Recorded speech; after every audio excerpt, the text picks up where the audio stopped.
Bine v-am găsit, dragii mei din Zodia Taur, oriunde v-ați afla.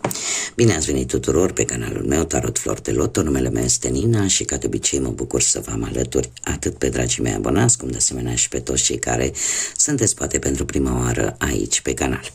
Azi voi face lectura generală pentru luna mai a acestui an 2025, așa că, dragilor, toți cei care aveți soarele, luna, Venus, ascendentul sau oricare alt aspect astral important pentru voi din harta voastră natală, atunci această lectură este de asemenea și pentru voi. Și, desigur, dragii mei, un lucru important de care vă rog ca de fiecare dată să țineți cont, și anume faptul că este totuși o lectură generală. Voi sunteți cei care vă construiți viitorul, așa că vă rog din suflet să luați decât acele mesaje care rezonează cu voi, iar restul lăsați-le să zboare în univers, pentru că sigur sunt pentru alte energii care într-o mai mică sau mai mare măsură au o legătură cu Zodia Taur. Și așa cum v-am obișnuit, cei care mă urmăresc de ceva vreme știți că am scos câte o carte pentru fiecare săptămână a lunii mai, să vedem așa în mare cam despre ce este vorba. Și avem căpița de fân în prima săptămână care ne vorbește un pic despre karmă.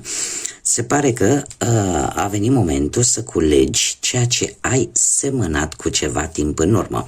E o formă metaforică de a spune că ceea ce voi ați făcut cu ceva timp în urmă, a venit momentul să culegeți. Acum depinde de voi ce ați semănat. A doua săptămână avem fundița. Sunteți un pic mai cumva cineva se gândește foarte mult la voi. Are gânduri vis-a-vis de voi și nu știu dacă cunoașteți foarte bine persoana asta. Dar probabil că în a doua săptămână probabil că veți afla că cineva se gândește mult la voi. Insistent, aș spune. A treia săptămână vine cu foarte multă forță. Avem leul care spune că e timpul să acționați. Veți acționa în forță, veți acționa cu multă energie, asemenea unui leu, într-o anumită situație. Într-o anumită situație care vă va atrage atenția și veți simți nevoia de a nu sta pe margine și de a acționa. A patra săptămână din mai avem halba care vine cu o celebrare, vine cu distracție, vine cu bucurie și nu mă miră pentru că, după cum bine știm, nu avem și tăurași care își vor celebra ziua de naștere, așa că încă de pe acum eu vă spun sincer la mulți ani și să dea Dumnezeu să petreceți cum vă doriți voi și să se îndeplinească tot ceea ce voi vă doriți. Haideți să vedem ce ne spune acest oracol al trandafirilor mistici. Ce vine pentru dragii mei din Taur în luna lui mai?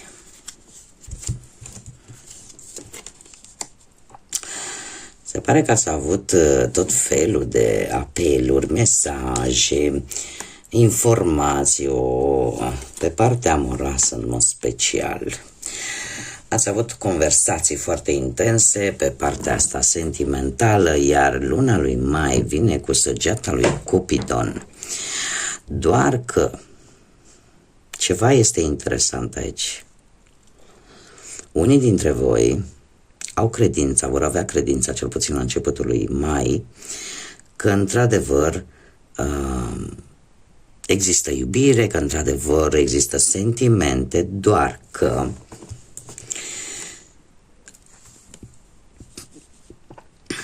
din păcate sau din fericire, da, fiecare cum o percepe, trebuie să vă spun că din cauza unei situații destul de narcisiste, lucrurile astea nu vor dura. pentru că aici îmi apare că o relație totuși se termină din cauza narcisismului, din cauza faptului că unul se gândește mai mult la sine însăși decât la celălalt. Se gândește prea mult, aș spune, fără să țină cont și de celălalt. Se gândește decât la o parte a baricadei și nu la cealaltă. Așa că voi să-mi spuneți, sau voi știți, nu trebuie să-mi spuneți mie, e un fel de a spune, voi știți în care, pentru că avem o jumătate cu comunicare multă, cu exprimarea sentimentelor, cu gânduri de iubire, da, cu mesaje de iubire, cu cineva care tot încearcă să obțină poate informații despre voi sau voi despre respectiva persoană. Există o anumită credință că, știi, uite, m-am îndrăgostit, dar totuși aceste lucruri vin la pachet și cu o parte negativă în care ceva trebuie să se termine, ceva va muri. Și se pare, așa cum bine spune aici, ceea ce este mort rămâne mort. Nu se poate reînvia. Dar toate aceste lucruri pentru voi vor aduce o transformare fenomenală în felul în care percepeți voi, mai ales pe planul ăsta sentimental. Haideți să vedem ce ne spune și tarotul, dragii mei, din Taur pentru luna lui mai.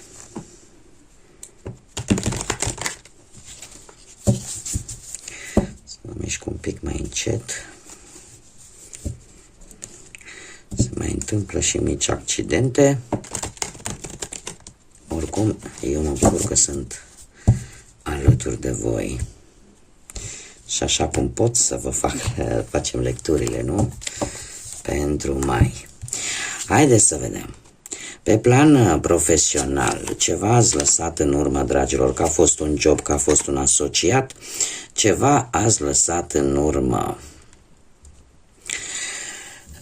Luna lui mai vine cu noi șanse către prosperitate, către abundență materială.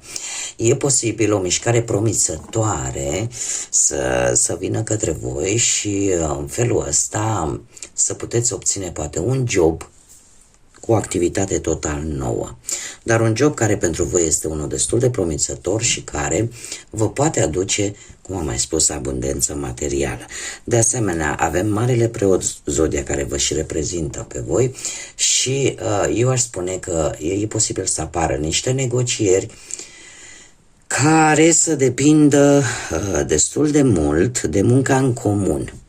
Da? Să nu fie ceva individual, adică să depindă de ceva în care, o activitate care implică mai multe persoane. De asemenea, ce ar mai fi de spus, faptul că vrei să faci ceea ce este corect. Vrei și vei găsi soluția cea mai bună, probabil într-o anumită situație legată de cariera ta profesională, de viața ta profesională. Mergem mai departe, hai să vedem cu bănuții. Deci este foarte interesant, trebuie să vă spun, aici nu, dar aici avem încă un as. Avem un as de monede, aici avem un as de bâte, dragilor. Pe partea asta a banilor avem un 3 de spade, ați fost destul de necăjiți. Ceva probleme materiale ați avut, care v-au cam dat bătăi de cap în ultima perioadă, dar luna mai vine cu acest as de bâte, un as de bâte care îmi vorbește despre, de asemenea despre legătura cu un job nou pentru unii dintre voi, dar în mare parte îmi vorbește despre creșteri, despre încasări, orică e vorba de niște bani, poate dintr-o moștenire, poate dintr-un premiu. Iar dacă nu vorbim neapărat de bani, putem vorbi de un anumit obiect care să aibă, cum să spun, o anumită valoare destul de mare. Cert este că lucrurile se schimbă cumva în favoarea voastră. De asemenea, avem spânzuratul care îmi spune că Vine o perioadă în care vrei să economisești și lucrul ăsta va fi prioritar pentru voi de-a lungul lui mai. Nu vei face cheltuieri care nu și-au rostul și eu aș mai spune că vei suspenda anumite decizii sau cel puțin le vei întârzia. Anumite decizii relaționate cu banii. Adică dacă aveai în cap să faci ceva anume cu o cantitate de bani, se pare că o vei amâna. Pentru că se va trezi instinctul ăsta un pic de conservare, un pic de a face economie, tocmai pentru că tocmai ce ați trecut printr-o perioadă destul de nefastă, aș spune. Și trebuie să vă spun că există și o doleanță a voastră, și anume că unii dintre voi e posibil să nu depindeți doar de voi din punctul ăsta de vedere financiar și asta să vă cam supere, să vă cam blocheze un pic. Haideți să vedem pe partea sentimentală.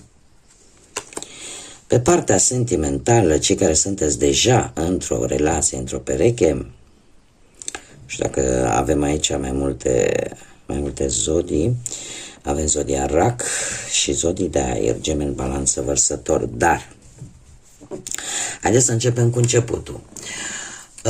Se pare că ați trecut de curând printr-o situație destul de negativă și v-ați dat seama că voi sunteți singurii care puteți rezolva respectiva situație care are legătură cu perechea voastră, cu relația pe care voi aveți.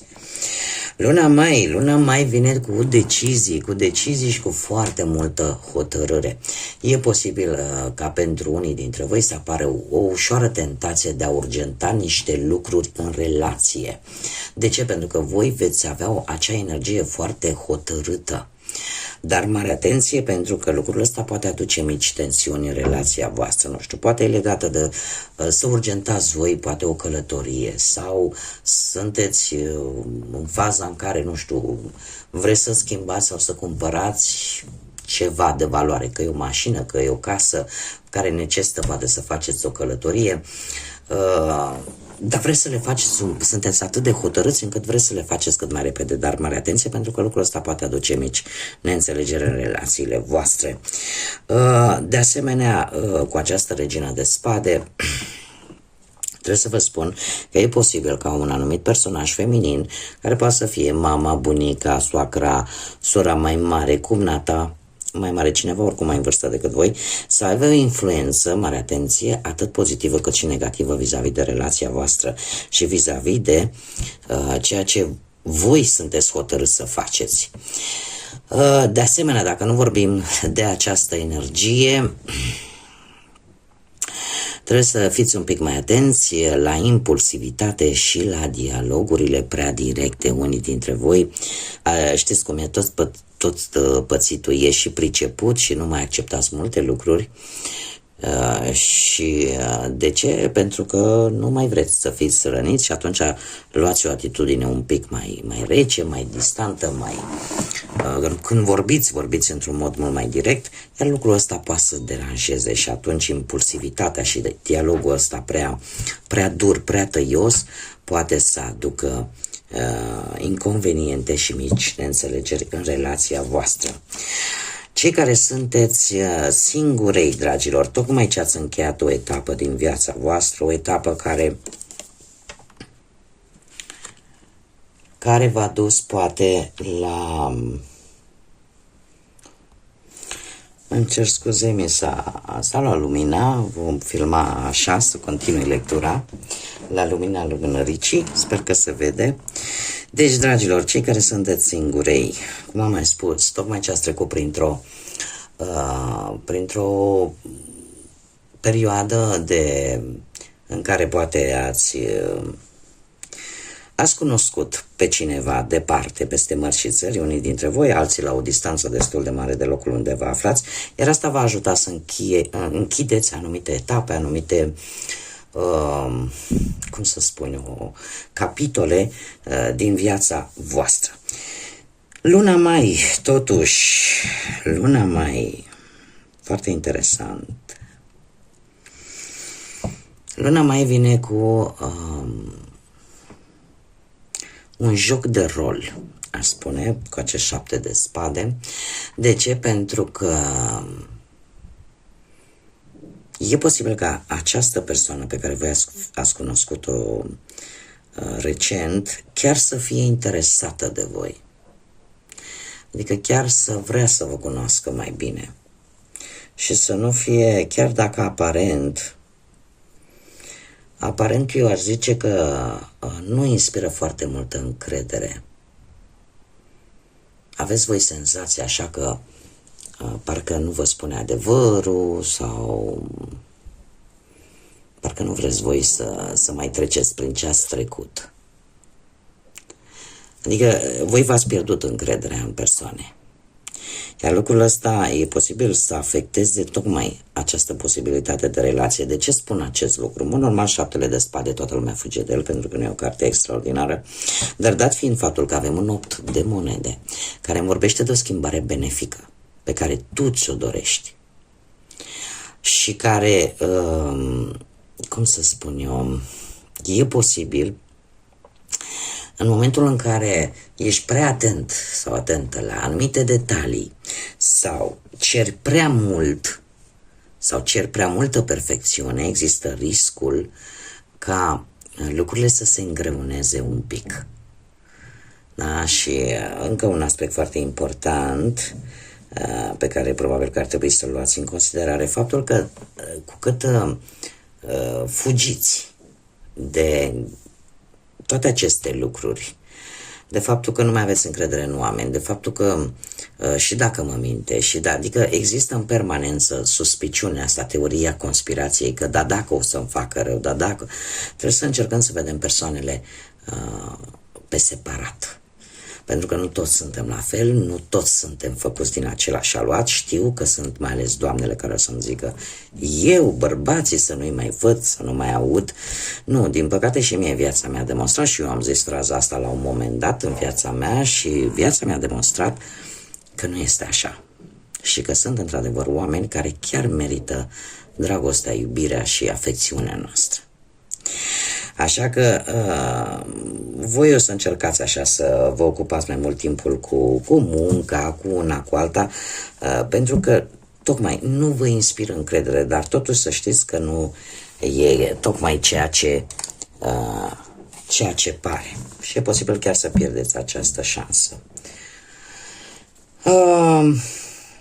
Haideți să vedem ce inițiale de nume, prenume, pseudonim sau pereche sau poreclă, îmi cer scuze, pentru dragii mei din Taur au importanță sau au o anumită semnificație. Puteți să vă regăsiți chiar inițialele propriului nume, ceea ce spune că sigur anumite mesaje sunt pentru voi. Și avem litera C, litera O, litera T, litera S, litera Y. Am cățelul care stă lângă mine, mai scoate și el cât un sunet, sper să nu vă deranjeze. Un W, litera J și ultima litera D. Inițiale de nume, prenume, pseudonim sau poreclă de persoane care pentru voi vor avea o anumită importanță. Și acum, dragilor, haideți să vedem care este surpriza lunii și numărul important pentru voi, dragii mei din Taur. Oh, ce interesant! Timpul este acum. Este momentul acum. Probabil să acționați, să faceți ceea ce voi v-ați dorit și avem cifra 8, care ne vorbește de o reușită, dragilor. Se pare că este momentul cel mai potrivit pentru a face o schimbare foarte importantă. Acum putem vorbi chiar și de data de 8 mai. De ce nu? Dar se pare că luna lui mai este momentul oportun pentru a face ceva ce voi v-ați dorit. Haideți să vedem și un mesaj din partea cristalelor și a îngerilor pentru voi, dragilor din Taur, pentru luna mai. Și avem piatra lunii. Piatra lunii care ne spune că intuiția voastră va fi la cote maxime, așa că încearcă să fii mult mai conștient de ceea ce-ți spune acea voce interioară, pentru că în această lună te poți încrede în ea. Adică nu-ți va înșela așteptările. Faptul că îți vei asculta intuiția ta va fi una foarte bună de-a lungul lui mai și eu aș spune că te va avantaja în această perioadă, în general, nuanțele de albastru și chiar de violet, nuanțele de la pastel până la culori mai închise. Bun, dragii mei, cam atât am avut pentru voi, pentru această lună mai. Eu vă mulțumesc pentru prezență, vă mulțumesc pentru tot sprijinul vostru, ca de fiecare dată prin intermediul like-urilor, distribuirilor și comentariilor și, desigur, toți cei care încă nu v-ați abonat, eu vă aștept cu mare interes, cu mare drag să ne întâlnim aici la fiecare lectură. Cât despre luna mai, pentru toți cei care își vor celebra ziua de naștere în această lună, eu vă doresc tot binele din lume, să un la mulți ani sincer și fiecare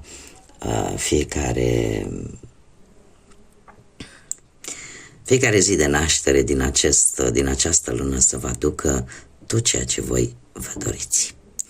Până data viitoare când ne vom reîntâlni, numai bine vă doresc, multă energie pozitivă și să fiți iubiți, dragilor!